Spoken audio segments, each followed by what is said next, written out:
दोस्तों, अल्लाह जो है वो आसमाने पे हमको नजर नहीं आता, ना उसको साबित किया जा सकता है। तो हमें देखना पड़ेगा कि अल्लाह के बारे में या खुदा के बारे में जो कॉन्सेप्ट इस्लाम देता है वो सेंस बनाता है या नहीं बनाता है। बुनियादी तौर पे आपको दो चीज़ें मिलेंगी जो सबसे बुनियादी कॉन्सेप्ट है इस्लाम का। एक तो ये है कि अल्लाह कुरान में 51 की 56 में कहता है, वमा खलकुल जिन्ना वल इंसा इल्ला लियाबुदून। मैंने जिनों और इंसानों को इसीलिए बनाया है कि वो मेरी इबादत करे। और दूसरा, सूरह मुल्क सूरह नंबर 67 उसकी आयत नंबर 2 में अल्लाह कहता है, अल्लज़ी खलक़ल मौता वल हयाता लियब्लुवकुम अय्युकुम अहसनु अमला। हमने मौत और जिंदगी इसलिए दी है ताकि देख सके कि तुम में बेहतरीन अमाल कौन करता है।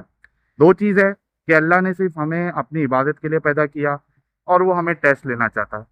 सवाल ये उठता है कि अल्लाह को अपनी इबादत कराने का इतना शौक क्यों चढ़ा हुआ है।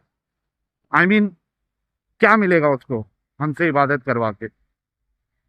क्या वो अकेला बोर हो रहा था? क्या वो एक नार्सिसिस्ट खुदा है, तारीफ कराने का भूखा है? क्या है? कुछ तो सॉलिड इसके ऊपर जवाब मिलना चाहिए, जो कि मोमिनों की तरफ से हमें कोई जवाब नहीं मिलता है। ये बड़े दुख की बात है। जब हम किसी मुस्लिम से इस तरीके के सवाल करते हैं तो वो हमें इसका जवाब देने के बजाय वो गाली गलौज पे आ जाते हैं, मारने की धमकियां देते हैं। लेकिन मोमिन हजरात, क्या आपको नहीं लगता है कि इन सवालों पे गौर करना चाहिए? क्योंकि आप लोगों को दिमागी अपंग बनाया गया है बचपन से। आप लोग कभी अपनी अकल का इस्तेमाल नहीं करते, और इस्लाम में वैसे भी अकल का इस्तेमाल आपको करना नहीं है। तो मेरा सवाल है सारे मोमिन हजरात, चाहे वो आलिम है, मुफ्ती है, मौलाना है, हाफिज है, किसी भी तरीके का इंटेलेक्चुअल कोई मोमिन है, फिलोसफिकली मेरे को इस चीज़ का कोई सॉलिड जवाब दो। लाइव स्ट्रीम में मेरी जुड़ सकते हो, और अगर इतनी हिम्मत नहीं है तो एटलीस्ट कमेंट में जवाब दो। बेटर यही रहेगा कि लाइव स्ट्रीम में जुड़ के जवाब दिया जाए, ताकि आप जो भी जवाब दो वो अगर मुझे कन्विंसिंग लगे तो मैं इस्लाम कबूल कर लूँ, वरना मैं आपको काउंटर आर्ग्यूमेंट उसके ऊपर दूंगा। क्योंकि मैंने कई लोगों के साथ ये डिस्कशन किया हुआ है, आम मुसलमानों के साथ भी किया हुआ है, और मौलवियों के साथ भी किया हुआ है। किसी के पास कोई सॉलिड आर्ग्यूमेंट नहीं है कि अल्लाह अपनी इबादत क्यों करवाना चाहता है, और उसकी इबादत कोई ना करे, उसको कोई ना माने, तो उसको वो हमेशा हमेशा के लिए जहन्नम में क्यों डालना चाहता है। अगर उसको हमारी इबादत से फर्क ही नहीं पड़ता तो फिर सिर्फ इस बुनियाद पे कि कोई उसको नहीं मान रहा है, वो क्यों करना चाहता है, वो क्यों जहन्नम में डालना चाहता है? एक बड़ा सवाल तो ये उठता है। फिर दूसरा जो मेजर कॉन्सेप्ट है वो है टेस्ट का। जैसे कि मैंने कहा, सूरह मुल्क सूरह नंबर 67 आयत नंबर 2, इसमें अल्लाह फरमाता है, अल्लज़ी वो तो अल्लज़ी खलकल मौता, हाँ, अल्लज़ी खलकल मौता वल हयाता लियब्लुवकुम अय्युकुम अहसनु अमला। हमने मौत और जिंदगी इसलिए दी ताकि देख सके कि तुम में से बेहतरीन अमल कौन करता है। अब ये टेस्ट वाला कॉन्सेप्ट आ जाता है। आप लोगों को भी पता है, मोमिन हजरात जो है इसी तरीके की बोंगियां मारते हैं इंस्टा रील्स पे, किधर भी कुछ भी, कहाँ मौका मिला नहीं वहां चालू हो जाता है ये सारी चीजें इनका। लेकिन क्या ये सेंस बनाता है? अल्लाह क्यों टेस्ट लेना चाहता है? यानी क्या मिलेगा अल्लाह को टेस्ट लेके? उसने एक अपनी इबादत करने के लिए और टेस्ट लेने के लिए दुनिया बना दी। वो भी कोई सेंस नहीं बनता, क्योंकि इतनी बड़ी यूनिवर्स है, इतनी बड़ी यूनिवर्स है कि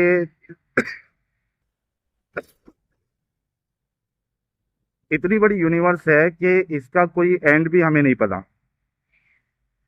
इनफाइनाइट यूनिवर्स है, और उसमें से कोई और प्लैनेट पे या कोई और गैलेक्सी में कोई हमें सबूत भी नहीं मिलता, ना अल्लाह इस बारे में बयान करता है ये टेस्ट वेस्ट का। तो इतनी बड़ी यूनिवर्स में एक, उसमें एक, देखिए मैं अभी गोवा के बीच पे हूँ, ये आपको छोटा सा ये सैंड है ना, ये इससे भी कम औकात है हमारे अर्थ की। अगर आप बाहर से इसको देखो, नजर भी नहीं आएगा। तो ये छोटे से प्लैनेट में, क्योंकि अब मैं छोटा इस वजह से कह रहा हूँ क्योंकि मैं यूनिवर्स से इसको कंपेयर कर रहा हूँ, इस छोटे से प्लैनेट में और अर्थ में हमारी कोई औकात भी नहीं है। आप थोड़ा सा ऊपर चले जाओ, फ्लाइट पे चले जाओ, ऊपर से आपको नजर भी नहीं आएंगे इंसान, यानी सोच लो कि हमारी औकात क्या है। एक यानी जो ऑर्गेनिज्म हमको दिखते नहीं, वैसी हमारी औकात है। जब हम अर्थ के बाहर से अगर कोई देखे तो हम नजर भी नहीं आएंगे, उनको दिखाई भी नहीं देंगे, स्पेशल टूल लगेगा उनको। तो आप सोचो कि सिर्फ हमारा टेस्ट लेने के लिए, और एक अनसीन क्रिएचर है अल्लाह की, जिन, जिसका कोई सबूत भी नहीं, जिनके नाम पे धोखाधड़ी और लोगों को लूटा जाता है इन मुल्ला द्वारा, इन बाबाओं द्वारा, मुसलमानों को पागल बनाया जाता है।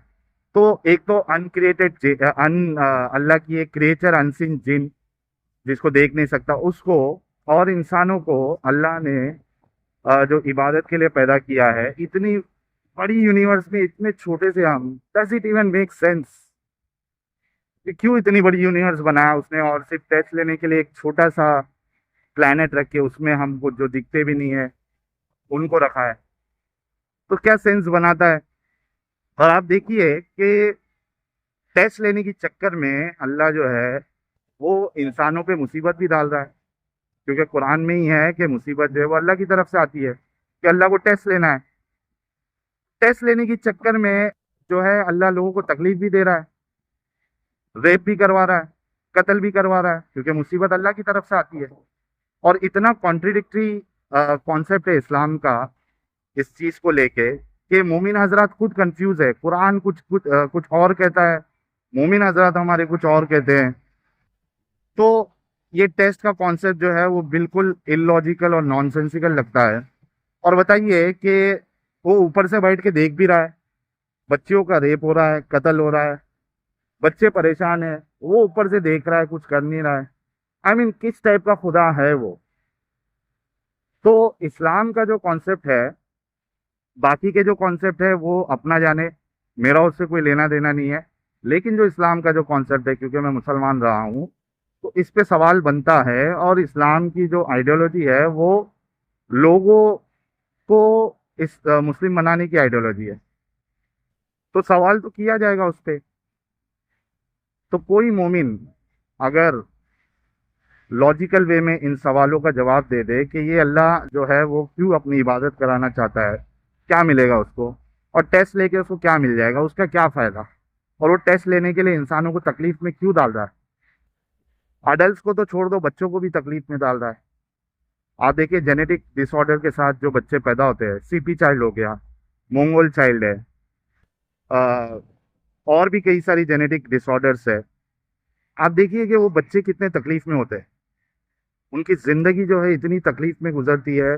आप उनको देखिएगा, उनके माँ बाप से जाके पूछिएगा कि किस तकलीफ से वो बच्चे भी होते हैं और माँ बाप भी होते हैं। तो ये क्या बच्चों का टेस्ट इस तरीके से ले रहा है अल्लाह, किसका टेस्ट है, क्या मिल जाएगा अल्लाह को इस तरीके से तकलीफ देके। तो ये मेरा सवाल है मोमिन हजरात से। अगर कोई इंटेलेक्चुअल मोमिन, या अब इसमें जो है वो फिर हिदायत गुमराही वाला कॉन्सेप्ट भी आ जाता है, जिसको मैंने कई बार डिबंक किया हुआ है। कोई मोमिन अगर इन सारी चीज़ों को, क्योंकि असल चीज़ जो कॉन्सेप्ट ही अल्लाह तो दिखता नहीं है यार, आप जो कॉन्सेप्ट दे रहे हो उसी से हमको जज करना पड़ेगा कि आप वाला अल्लाह या आप वाला खुदा जो है वो वाकई में खुदा है या नहीं है। तो मोमिन हजरात, आप लोगों को, आप लोगों के अंदर अगर वाकई में थोड़ी अकल नाम की चीज़ है तो इन बातों पे गौर करिएगा। और अगर आपको लगता है कि मैं जो कह रहा हूँ उसका जवाब आप लोगों के पास है, या आपके किसी आलिम के पास है, किसी मौलवी के पास है, तो मेरी लाइव स्ट्रीम में जुड़िए और जवाब दीजिए। ट्यूसडे और फ्राइडे मैं लाइव स्ट्रीम करता हूँ, और फ्राइडे मेरे दोस्त एडम सीकर साहब के चैनल पे होता हूँ। मैं आपका इंतज़ार करूँगा। अभी तो फ़िलहाल मैं मज़े ले रहा हूँ गोवा में।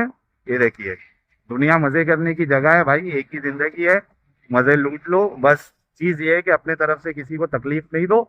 मैं भी यही करता हूँ, अपने तरफ से किसी को तकलीफ़ नहीं देता हूँ। बाकी मैं फुल लाइफ इंजॉय कर रहा हूँ।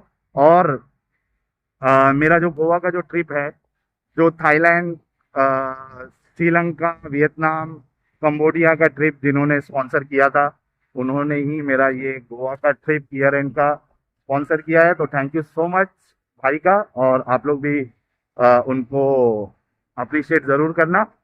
तो उम्मीद है कि कुछ ढंग का जवाब आएगा और मोमिन हजरात जुड़ के मेरे इन सवालों का जवाब देंगे। दोस्तों लेट मी इंजॉय, अभी एक दिन बचा हुआ है। 31 की पार्टी शार्टी करना है तो अपना ख्याल रखिएगा। जय हिंद, वंदे मातरम।